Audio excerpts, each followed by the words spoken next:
തനിക്ക് കിട്ടിയത് എന്താണോ അത് കുറച്ചോ കൂടുതലോ എന്നുള്ളതല്ല, എനിക്കുപകരിക്കണം, എനിക്ക് പ്രയോജനപ്പെടണം, എനിക്കതുകൊണ്ട് അള്ളാഹുവിന്റെ അടുക്കൽ എനിക്ക് നാളെ പരലോകത്വം വിജയിക്കുവാൻ സാധ്യമാകുന്ന നിലക്ക് എനിക്ക് ഉപയുക്തമാകണം.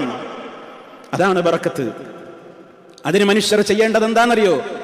അതിന് നമ്മൾ പാലിക്കേണ്ടുന്ന ഒരു 10-12 മര്യാദകളാണ് ഇനി ഞാൻ ചുരുക്കി പറയാൻ പോകുന്നത്. ഒന്നാമത്തത്, ജീവിതം, ഹൃദയം നല്ല ശുദ്ധമായിരിക്കണം, ഹൃദയശുദ്ധി വേണം. തുടക്കത്തിലെ ഞാൻ ഓതിക്കേൽപ്പിച്ചിട്ടുള്ള വചനമില്ലേ, വലൗ അന്നാ അഹ്ലൽ ഖുറാ ആമനൂ, ആ ഗ്രാമത്തിന്റെ ആളുകൾ ഒരു ഗ്രാമത്തെ തകർത്തെറിഞ്ഞ് നശിപ്പിച്ചതിന്റെ ശേഷം അല്ലാഹു പറയാണ്, ഒരു ഗ്രാമത്തെ ഒന്നാകെ തകിടം മറിച്ച് തകർത്തെറിഞ്ഞതിന്റെ ശേഷം അല്ലാഹു പറയാണ്, വലൗ അന്നാ അഹ്ലൽ ഖുറാ, ആ നാട്ടുകാരായിരുന്നുവെങ്കിൽ, ആമനൂ, സത്യവിശ്വാസികളായിരുന്നുവെങ്കിൽ. സത്യവിശ്വാസം നമ്മുടെ ഖൽബ് നന്നാവണം, ലാ ഇലാഹ ഇല്ലല്ലാഹ് അവിടെ കുടിയിരുത്തണം, ശിർക്കിനെ പാടെ ഒഴിവാക്കണം. റഹ്മാനായ റബ്ബല്ലാത്തവരോട് പ്രാർത്ഥിക്കുന്ന, ഏലസ് കെട്ടുന്ന, തകിട് കെട്ടുന്ന, ഹോമം നടത്തുന്ന, ഉറുക്ക് കെട്ടുന്ന, റബ്ബല്ലാത്തവർക്ക് വേണ്ടി നേർച്ച വഴിപാടുകൾ അർപ്പിക്കുന്ന, സകല വിധത്തിലുള്ള ശിർക്കൻ ധാരണകളിൽ നിന്നും വിശ്വാസങ്ങളിൽ നിന്നും മുക്തമായ ഖാലിസായ ഒരു ഖൽബ്, ലാ ഇലാഹ ഇല്ലല്ലാഹ്. ഒന്നാമത് അതാ വേണ്ടത്. ആയത്തിലെ അടുത്ത വചനം എന്താണ്? വലൗ അന്നാ അഹ്ലൽ ഖുറാ ആമനൂ വത്തഖൗ, ജീവിതത്തിൽ അവരുടെ എല്ലാ കാര്യങ്ങളും അവർ സൂക്ഷ്മത പുലർത്തി കർമ്മങ്ങൾ വിശുദ്ധമാക്കിയിരുന്നുവെങ്കിൽ, നല്ല സൂക്ഷ്മതയോടെ ജീവിച്ചിരുന്നുവെങ്കിൽ, കർമ്മവിശുദ്ധി വേണം. ലഫതഹ്നാ അലൈഹിം ബറകാത്തിൻ മിനസ് സമാഇ വൽ അർള്, എങ്കിൽ അവർക്ക് മീതെ നിന്നും ഭൂമിയിൽ നിന്നും നാം അവർക്ക് ബറകാത്തുകൾ ചൊരിഞ്ഞു കൊടുക്കുക തന്നെ ചെയ്യുമായിരുന്നു. അല്ലാഹു പറയാണ്, നമുക്ക് ബറക്കത്ത് കിട്ടാനുള്ള ഒന്നാമത്തെയും രണ്ടാമത്തെയും കണ്ടീഷൻ ഈമാനും തഖ്വയുമാണെന്ന് ഞാനോ നിങ്ങളോ അല്ല പറയുന്നത്, നമ്മെ പോറ്റി വളർത്തുന്ന യജമാനനായ റബ്ബ പറയുന്നത്. വലൗ അന്ന അഹ്ലൽ ഖുറാ ആമനൂ വത്തഖൗ. പരിഭാഷ എടുത്ത് നോക്കി പഠിക്കണം നിങ്ങൾ വീട്ടിൽ പോയിട്ട്. ഈ ആയത്ത് നെഞ്ചേറ്റണം. അതാ ഞാൻ തുടക്കത്തിൽ പറഞ്ഞത്, വേറുള്ളവരെ നേരെ ചൂണ്ടരുത്. ഇസ്തിഗ്ഫാർ നടത്തേണ്ടത് വര. എന്റെ കാര്യത്തിൽ തകരാറുണ്ടോ? മൊത്തം ഒരു സമൂഹത്തെ പറയാം, ഒരു കൂട്ടരെ പറയാം, പക്ഷെ ഇന്ന വ്യക്തികാരനാണ്, ഇന്ന ആളുകാരനാണ് പറയാൻ പറ്റൂല. നമ്മളൊക്കെ അതിൽ അപരാധികളായിരിക്കും. അതുകൊണ്ട് തന്നെ ഈമാനും തഖ്വയും എന്റേത് എത്രത്തോളം വിശുദ്ധമാണ്. രണ്ടാമത്തെ കാര്യം അതാണ്. 3, ബറക്കത്ത് കിട്ടാനുള്ള വഴി സഹജീവികളോടുള്ള സ്നേഹമാണ്. കൂടെ കഴിയുന്നവരും പരിചയത്തിലുള്ളവരുമായ ഒട്ടേറെ പ്രയാസപ്പെടുന്നവരുണ്ടാകും. അവരിൽ പ്രയാസം അനുഭവിക്കുന്നവരെ കണ്ടറിഞ്ഞുവോ എങ്കിൽ അത് നമ്മുടെ ജീവിതത്തിൽ ബറക്കത്ത് കിട്ടുവാനുള്ള മാർഗമാണ്. 4, നിസ്കാരത്തിന്റെ കാര്യത്തിൽ ശ്രദ്ധയുണ്ടാകണം. 5 നേര നിസ്കാരത്തിന്റെ കാര്യം അത് സമയനിഷ്ഠയോടെ, സൂക്ഷ്മതയോടെ, ഭയഭക്തിയോടെ നിർവഹിക്കുവാൻ സാധിച്ചാൽ ബറക്കാത്തുകൾ നമ്മുടെ ജീവിതത്തിൽ ഉണ്ടാകും. 5ാമതായി പരിശുദ്ധ ഖുർആനിന്റെ പാരായണവും അതിന്റെ പഠനവും അതിനെക്കുറിച്ചുള്ള ചിന്തയുമാണ്. വിശുദ്ധ ഖുർആൻ പറഞ്ഞു, ഫഖറഉ മാ തയസ്സറ മിൻഹു, നിങ്ങൾക്ക് ഖുർആനിൽ നിന്ന് എളുപ്പമുള്ളതൊക്കെ നിങ്ങൾ എപ്പോഴും ഓതിക്കൊണ്ടേയിരിക്കണം. നിങ്ങൾ ഖുർആൻ പാരായണം ചെയ്തുകൊണ്ടേയിരിക്കണം. ഇത് കേവല പാരായണത്തിനുള്ളതാണെന്നും ധരിക്കരുത്. അതുകൊണ്ട് ആ പാരായണം പോരാ, പഠനവും വേണം, ചിന്ത വേണം എന്ന് പറയുന്നത്. കിതാബുൻ അൻസൽനാഹു ഇലൈക മുബാറകുൻ ലിയദ്ദബ്ബറു ആയാതിഹി വലിയതദക്കറ ഉലുൽ അൽബാബ്. ഈ ഗ്രന്ഥം നാം താങ്കളിലേക്ക് ഇറക്കി തന്നിട്ടുള്ളത് മുബാറകുൻ, ഇത് അനുഗ്രഹത്തിന്റെ ഗ്രന്ഥമാണ്. എന്തിന്? നിങ്ങൾക്ക് അനുഗ്രഹം കിട്ടണോ? ലിയദ്ദബ്ബറു ആയാതിഹി, അതിലെ ആയത്തുകൾ നിങ്ങൾ ചിന്തിക്കണം. ലിയഖറഉ ആയാതിഹി എന്നല്ല, അതിലെ ആയത്ത് നിങ്ങൾ ഓതിയാ ബറക്കത്ത് കിട്ടുമെന്നല്ല. ലിയദ്ദബ്ബറു ആയാതിഹി, അതിലെ ആയത്തുകൾ നിങ്ങൾ ചിന്തിക്കണം. ആയത്ത് ചിന്തിക്കണം എന്നുണ്ടെങ്കിൽ കേവലം അക്ഷരം കൂട്ടി വായന മാത്രം പഠിച്ചാൽ പോരാ, തജ്വീദ് മാത്രം പഠിച്ചാൽ പോരാ. അർത്ഥം പഠിക്കണം, ആശയം പഠിക്കണം. സംവിധാനങ്ങളും ആപ്പുകളും ഇന്ന് ധാരാളമാണ് നമ്മുടെ മുമ്പിൽ. പക്ഷേ ഫഹൽ മിൻ മുദ്ദക്കിർ, ചിന്തിക്കാനും ഉപയോഗപ്പെടുത്താനും ഒക്കെ നിങ്ങൾ തയ്യാറുണ്ടോ? ഞാൻ തയ്യാറുണ്ടോ എന്നാണ് അള്ളാന്റെ ചോദ്യം. കാര്യം ഇവിടെ എളുപ്പമാണ്. വലഖദ് യസ്സർനൽ ഖുർആൻ, ഖുർആനിനെ നാം എളുപ്പമാക്കിയിട്ടുണ്ട്. ഖുർആനിനെ നാം എളുപ്പമാക്കിയിട്ടുണ്ട്. ലിദ്ദിക്രി, ചിന്തിക്കാനും പഠിക്കാനും ഒക്കെ. ഫഹൽ മിൻ മുദ്ദക്കിർ, തയ്യാറുണ്ടോ? ആ ചോദ്യം നമ്മളോടാണ്. അതാണ് 5ാമത്തെ കാര്യം.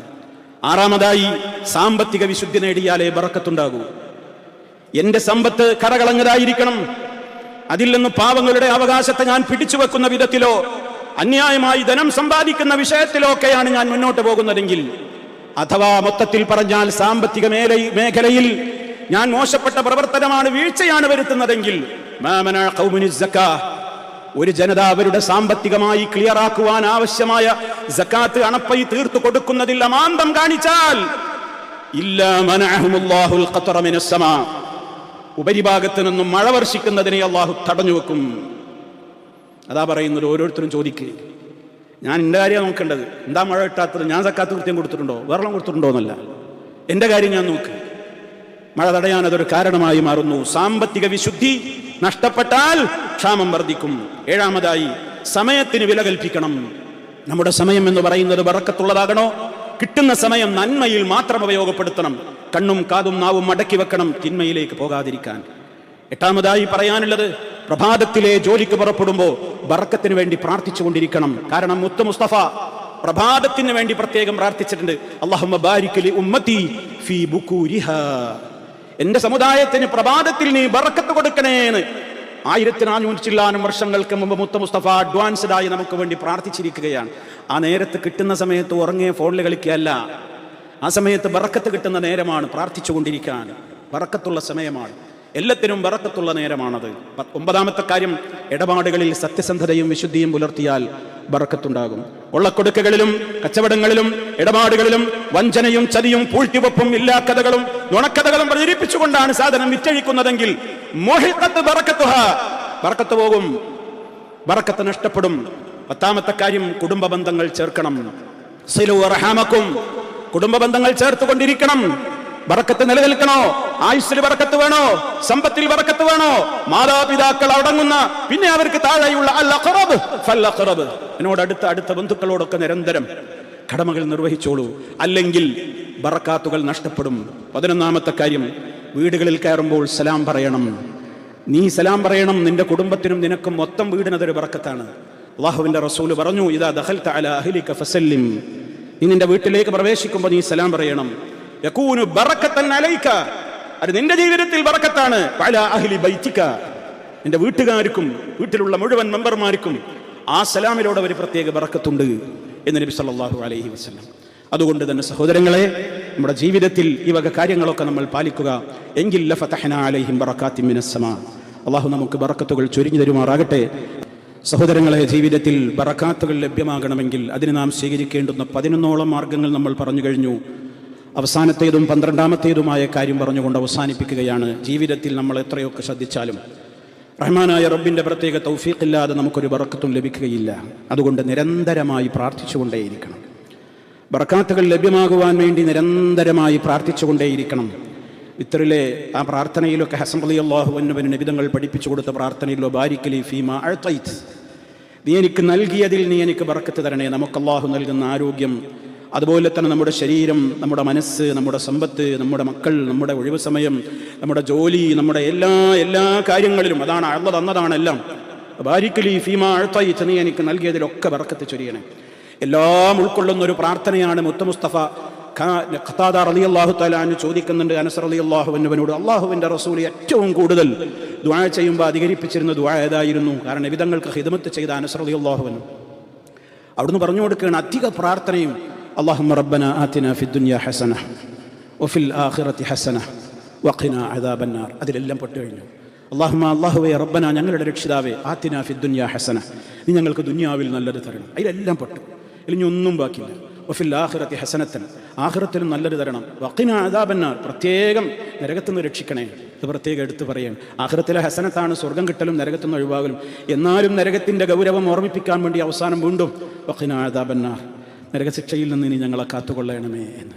ഈ പ്രാർത്ഥന നമ്മളെപ്പോഴും അധികരിപ്പിക്കണം. ഒരിക്കലും വീഴ്ച വരുത്താതെ കിട്ടുന്ന അവസരങ്ങളിലൊക്കെ അർത്ഥവും ആശയവും ചിന്തിച്ചുകൊണ്ട് വേറുള്ളതൊക്കെ എണ്ണിപ്പൊറുക്കാതെ തന്നെ എല്ലാം ഇതിൽ ഉൾക്കൊള്ളുന്ന ദുആയാണിത്. അല്ലാഹുമ്മ റബ്ബന ആതിനാ ഫിദ്ദുനിയാ ഹസന വഫിൽ ആഖിറതി ഹസനതൻ വഖിനാ അദാബന്നാർ. നബി സല്ലല്ലാഹു അലൈഹി വസല്ലമ പല ഘട്ടങ്ങളിൽ തൻ്റെ സ്വാർത്ഥ താല്പര്യത്തിന് വേണ്ടി, സ്വന്തം കാര്യത്തിന് വേണ്ടി മാത്രമല്ല മറ്റുള്ളവർക്കും വേണ്ടി പ്രാർത്ഥിച്ചു. വിവാഹിതരാകുന്ന സദസ്സിൽ വെച്ച് വിവാഹം കഴിഞ്ഞു എന്നറിഞ്ഞാൽ വധൂവരന്മാർക്ക് വേണ്ടി പ്രാർത്ഥിച്ചു. ബാറക്കല്ലാഹു ലക്കുമാ വബാറക അലൈക് വബാറക അലൈക്കുമാ, നിങ്ങൾക്ക് അല്ലാഹു ബറക്കത്ത് ചെയ്യട്ടെ എന്നൊക്കെ നബി സല്ലല്ലാഹു അലൈഹി വസല്ലം പ്രാർത്ഥിച്ചിട്ടുണ്ട്. അതുകൊണ്ട് തന്നെ നമുക്ക് വേണ്ടി ഭക്ഷണം നൽകിയ ആളുകൾക്ക് വേണ്ടി പോലും അള്ളാഹുവിൻ്റെ റസൂൽ പ്രാർത്ഥിക്കാൻ പറഞ്ഞതെന്താ? അവർക്ക് വേണ്ടി പോലും പ്രാർത്ഥിക്കണമെന്നാണ്. അല്ലാഹുവേ, അവർ ഞങ്ങളെ ഭക്ഷിപ്പിച്ചതിന് നീ അവർക്ക് ബറക്കത്ത് കൊടുക്കണേ. വബാരിക്കലഹും ഫീമാ റസഖ്തഹും, അല്ലാഹുവേ നീ അവർക്ക് നൽകിയതിൽ നീ ബറക്കത്ത് കൊടുക്കണേ. നോക്കൂ നിങ്ങൾ, ബറക്കത്താണ് ജീവിതത്തിൻ്റെ പ്രധാനം. ബറക്കത്തില്ലാതെ ഒരുപാടുണ്ടായിട്ടൊരു കാര്യമില്ല. ഒരുപാട് സാലറി ഉണ്ട്, 1-ാം തീയതി ആകുമ്പോൾ പിന്നെയും കൊണ്ടാ തായോ എന്ന് പറഞ്ഞ് യാചിക്കുകയാണ്. പൈസ നിലനിൽക്കുന്നില്ല. ആരോഗ്യമുണ്ട്, മടിയാണ്, ഒന്നിനും ഉന്മേഷമല്ല. സമയമുണ്ട്, വെറുതെ ഉറങ്ങുകയാണ്, ഒന്നിനും താല്പര്യമില്ല. ബറക്കത്തില്ലായ്മയാണ്. ബറക്കത്ത് കിട്ടണോ അത് കുറച്ചോ കൂടുതലോ എന്നുള്ളതല്ല, എനിക്ക് ഉപകരിക്കണം. ദുനിയാവിൽ ഉപകരിക്കണം, ആഖിറത്തിൽ ഉപകരിക്കണം. അല്ലാഹു ഖൈർ പ്രദാനം ചെയ്യുമാറാകട്ടെ.